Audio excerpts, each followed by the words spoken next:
Well, this is our yearly required budget hearing, and we're here. We don't, it's not a board meeting. It's an opportunity for us to hear from the public and anyone in the room or online. We have that ability, right, Tricia? So if we have folks online that would like to speak, we did have commendation ceremonies, so we're a little late getting started. We will certainly glad to hear from anyone and everyone.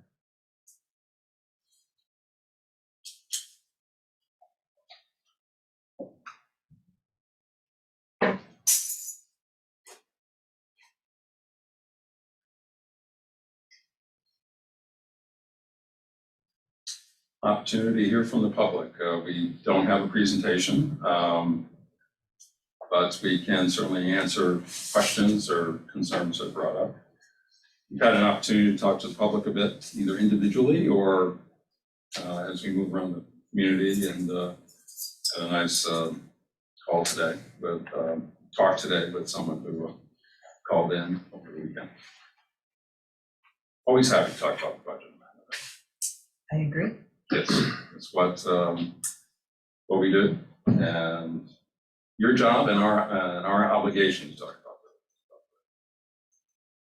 that. And what we need for the 22-23 school year. Until folks have any questions or want to raise their hand, either using the chat as well, maybe Amanda would be just a good idea to remind folks where they can find additional information, where they can find information to make an informed decision coming up for next Tuesday. Absolutely. So next Tuesday, remember that there is the vote for the school district budget as well as the elections, right, of the Board of Ed. So on the website, you'll be able to find information in multiple places. So there's the budget area of the document, of the website that has all prior years, probably going back at least 7, if not more years, including the way that we do year-round budgeting, which is you start sort of with your audit report, right? You assess what you did the prior year, and then you build from there through your finance meetings, your facilities committee meetings, the board meetings. All of those videos are cataloged there. There's such a tremendous support from communications here in Ithaca around actually even telling you the timestamp as to when budget topics are discussed. So you can actually just fast forward right to that timestamp. In each of the meetings that are highlighted, all of the information that we would have shared, any handouts, any presentations, those are also linked in that date. So and they're titled very well, so you could sort of click on and you'd know if we were talking about the federal aid funds, right, from ARP, or if we were doing a presentation from athletics that night. We also have all of the required documentation on there. The budget mailer, which was mailed to every single registered voter. We have the larger budget presentation report, which has much more information than you would get in the budget mailer, which is essentially the summary of all of the information about the district and our cost per pupil compared to the state, compared to the region, tax information, right? So there's some really fantastic, really good documentation if you want to do a deep dive. There's also information there which we think is ever evolving, which is the frequently asked questions section of the FAQ, and you can link on that in multiple places. And that is sort of live time as we get questions in over weekends, early in mornings, people sort of reading materials as they're processing that. They send those our way, and we try to keep them as pure as possible and answer them so that the entire public can see them. We really hope that we have a transparent process right now when the budget is on people's minds, but all throughout the year. This is an active website. In terms of the elections, all the information about candidates, that's also on there as well. If you have questions about ballots or what your polling site is, there's information about that. And you can always contact the district clerk's office here in the district office building. We also are hosting hours all throughout the day for anybody that would like to come in and talk to us. And to a few of those points, Amanda, I was trying to get. So wait a minute. I need to get my head around learning forward ICSD. Right? Yes. And right, the literacy initiatives, et cetera, and all that is encapsulated in that. And it's so I'm on the website, and let's hop back to November's board meeting, I think November, perhaps October, but there was the whole presentation. I said, oh, was I paying attention? I mean, I was there, wait a minute, I remember that. But it was very good just to go back and review the presentation again. And it's like, oh, so I could answer my questions that I asked afterwards, but going back and reviewing it again, it was very helpful. And it was just a stack of videos there from all the, well, finance and frankly, the board meetings regarding to the budget. So I found that very helpful. And also, when does the budget mailer go out? We're a week away. So It's out, yeah, budget mailer is out. just a question of when the mail delivers it. It's that, That's right. Okay. So no, it's been printed well in advance, it's out. We received Some ours. people received it yesterday, so there we are. well, I'll check the mail at home. Excellent. But Amanda, you want to just, I'm moving up 4. I mean, there's 4 propositions this year, correct? There are also, thank you, Rob, for that. So there are 4 propositions as well. The first proposition is the budget amount, right? So we are asking for a budget of $148,944,098. That's an increase of 2.59% from last year. So just over 2.5% increase from one year to the next. That's budget proposition 1. Budget proposition 2 is to actually purchase buses. That's how we buy buses in Ithaca. We actually have a capital reserve that we establish every couple of years. This one happens to be the one we established in 2019. We'll be purchasing buses if that is approved, as well as doing a few small capital projects that are health and safety related. Specifically at Northeast Elementary School, we have a degrading wall there that we want to remove and actually create more of an outdoor learning space with that. And that's outside of the capital project. Proposition number 3 is actually to establish a new capital reserve amount. And so that would be dated for this fiscal year. And then that typically lasts about 5 years, and we're asking to fund that if we have monies at the end of the year to be able to put into that reserve. So imagine that as sort of a savings account with a very specific purpose, right? To be able to, again, buy buses in the future. You'll see that that's a larger amount than we've asked in the past, mainly because of our striving to get electric buses. And we know that that cost is much more expensive as we're moving forward than the traditional buses we've operated, formerly diesel, now gasoline, right, and some propane. And then finally, there is the last proposition, which is actually the allowance for the city of Ithaca to be able to take over some of our land on the Beverly J. Martin property to be able to expand the gymnasium for GIAC so that they have a full-size gymnasium, which we feel serves the purposes of all of our youth and our community members. And so that space, we've been working together to utilize sort of the outside of the building for our students and, you know, potentially vertical gardening and things, but, you know, understanding that sort of there's the fluidity of that block around community building, right? So we're a part of that. Right, on the Court Street side. Correct. Right, and on the Buffalo Street side, there's building going up right there. There's, right, it's big. That's not ours. I know, right, well, just But point those out, students we will should be point that ours, out, which yeah. we're so excited. we should point out that, right, that is not one of our projects. That's great. We have other projects that are going on. So Amanda, you mentioned that the overall budget increase is barely above what we've been trying to stick to, right, over the last decade, 2.5. But could you discuss a little bit for the public's last consumption about the tax levy that we're imposing or that we are trying to get to once you subtract all the things we know we need to subtract? And then could you discuss the tax rate as applied to that remainder? Thank you. Great, so I wanna be clear, last year we actually had quite a significant increase in our budget from one year to the next. We needed to address COVID, and we also, we knew that we needed to build a budget that gave us a lot of flexibility. So last year's budget was actually an increase from one year to the next of over 6%.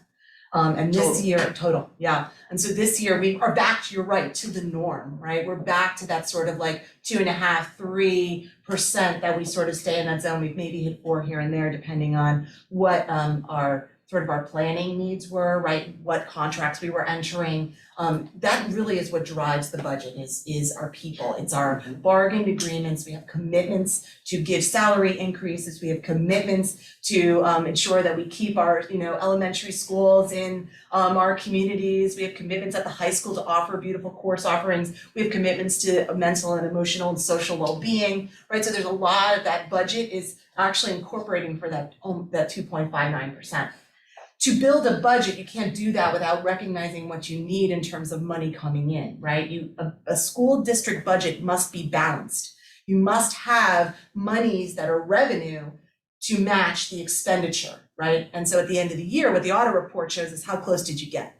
Did you plan for everything? Did you overspend, underspend? If you underspend, you put things in reserves like for buses, right? But this we believe, will get us to the place that we're able to address the needs of young people post-COVID, as well as addressing the federal aid loss. That leads to the levy amount that we have. If you actually go into the budget presentation report that is online, as well as a standalone revenue report, if you look at that document, that's the revenue as a whole. And you have to look at the levy as it relates to state aid, as it relates to other miscellaneous revenue, and then the loss of federal aid.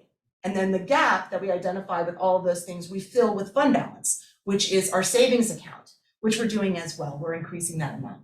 So from last year to this year, Eldred, we did recognize that we were going to have to fill a gap of, probably it's over $4 million of federal aid loss that we know is coming. And we want to start to plan for that now, because as much as we'd like to say it's supplementing the programs, it is adding to the richness that we have and the need that we have due to coming off of a pandemic, right? So the levy, as school districts have to follow a law, we do a calculation, and that is based on a number of factors that are, set by the state. Also, we calculate exclusions that are allowed. That formula, you put those numbers in a formula and it calculates what's called the property tax cap, right? The property tax cap was a mechanism that was put into place in 2012 to really try to work with school districts to contain costs and to think about levying taxes in a manner that was cognizant of taxpayers, right?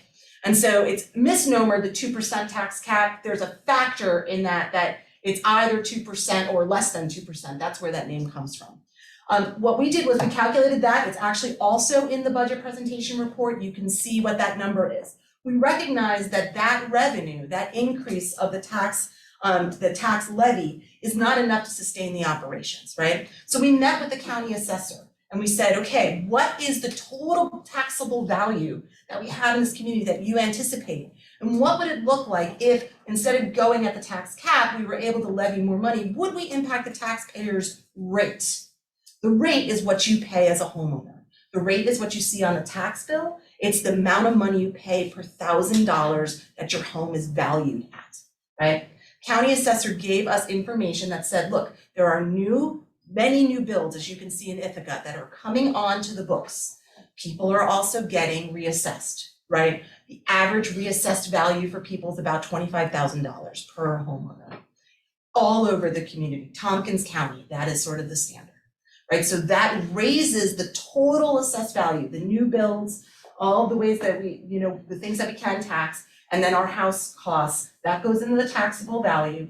And then if you take the levy amount, what we did was we tried to say if we could lock in the rate, the $16.84 per thousand that we charge this year, right, as a rate, what would that look like? And that's how we came upon the levy amount that is estimated in your budget documents. It is not a final number because total assessed value won't be given to us until August. But this is our best guess based on what we have with the assessor. But what we can commit to is working with the assessor to lock in that $16.84 and back into that levy amount then to balance the budget. Everything else, if we're off, if we're too high or too low, we can actually, use our fund balance to cover that difference. We are prepared for that. And you can see that we actually increased the fund balance amount to do so, okay? You will also notice that state aid, there was a lot of information about state aid going up this year. That was one part of state aid, which is foundation aid. That went up $350,000 for our school district. However, when you start to take a look It actually went up a little more in the budget doc because we under budgeted last year, because they increase each year, they increase when the final numbers are run. If you look overall at all of the aids though, and you start to say, okay, well, what are we actually getting in BOCES aid? What are we actually getting in transportation aid? When a lot of the miles that we ran were not aidable because they didn't have students on the buses, right? When food service sort of, wasn't running at capacity, when we have higher and higher costs for special ed, and we're, whether we qualify or not, we only are getting really $50,000 more in state aid. And we have a $150 million budget, almost, not quite. Right? It doesn't even, it doesn't move our needle. So we know that, 73% of our revenue is coming from our taxpayers. And so we recognize that our budget represents our community values. We recognize that our levy represents the school district that we want to have. And we understand also that people's assessed values went up, and we do want to try to control what we can, which is the tax rate. Thank you for that very thorough, enlightening description. I only have one other question from this part of the room. How does our 1684, that dollar amount per thousand of assessed value, that is our tax rate, which is locking in what we did last year, how does that compare to our neighbors? So we typically promise our neighbors, at least the business officials, that we sort of don't try to do comparisons, right? However, I will tell you that you can go on the county assessor's website. I can tell you that our rate, I think you will find is, it is by far the lowest in Tompkins County. And then by a couple dollars. And then if you look outside of Tompkins County, it's probably rare that you're gonna find places that are as low as us. I will say for Ithaca specifically, this rate that we have is less than the 2011 rate that we charged. It's less than the 2012, it's less than, right? Like we actually, our tax rate has been going down. And that's why I think when we were all discussing this, and Chris is the chair of finance committee, this is not the first, we actually started talking about this a number of years ago as a mechanism that if the tax cap were to go away, or if we actually recognize that we needed revenue and we needed to educate the community about levy and rate, would this be something that we could be able to talk to the community about and with good education? And so if you go back in time in finance committees, you will be able to see that we have actually discussed this multiple years. Multiple years, and we do start the budget conversation in January for this exact reason. That's correct. So I think that's precisely why this is a budget hearing, because we have a year-long budget process, and the purpose of this by law is to provide the public opportunity to ask us questions. If nobody has questions from us for the public, please feel free to reach out to any school board member, to our business office, to the superintendents. The Let's Talk portal. Let's Talk is great. Right, there's a number of ways in which folks can get additional information. But the purpose is a hearing to hear from folks, and if there are no questions, then we should encourage folks to find other ways to reach out to us. And follow the budget process as a year-long process as well. And realize that's difficult, but that's why I was also asking where folks can find the information. If you missed it, it's there. You can happily relive the year-long budget conversations. It's all cataloged for you. We really pride ourselves in transparency. Can I just voice one more thing before we do have to go into exec session, and we do have our regular board meeting start. I'll just share what a person from our community said to me and what we discussed. And basically the challenge was that the budget increases are just not sustainable to fund public education off property taxes from the local taxpayer. That the state system is broken, and we need to lead to try to effect change. That is just not a proper way to fund public education in New York State. We talked about it. I talked about Big Five districts, and certainly New York City, et cetera, they do not vote on their budgets, and it's funded differently. And so why are we funded this way? Wouldn't it be much better to do it a different way? And the challenge that, voiced was, we need to do more to push Albany to come up with a better way. And foundation aid, even though current governor has stated that they're going to fully fund it, that doesn't mean that foundation aid formula itself is best way to fund public education in New York State. And typically, we're right in that unfortunate sweet spot that we really don't get a lot from the state. We're not some of our neighbors who don't have a large tax base, and really over 90% comes from the state, right? But as you stated, 75% of our funding comes from our local taxpayers, and we have to be very aware of that burden, but also aware of what the community asks of this district. And so that's always the push and pull. And so we continually try, Chris, does to work all year long. How do we balance the needs of the kids in the community with the taxpayer, with the folks that own a home that are perhaps on a fixed income now, and it just keeps going up. Because yes, we're keeping it at 2.5% perhaps, but but the assessments go up, and we can keep lowering our tax rate, but the assessments keep going up. So that's our conundrum, that's our Gordian knot, that's whatever you want to call it. How do we break and fix this system? But we had a very good conversation, Sean. So it's great to talk to folks. Please reach out,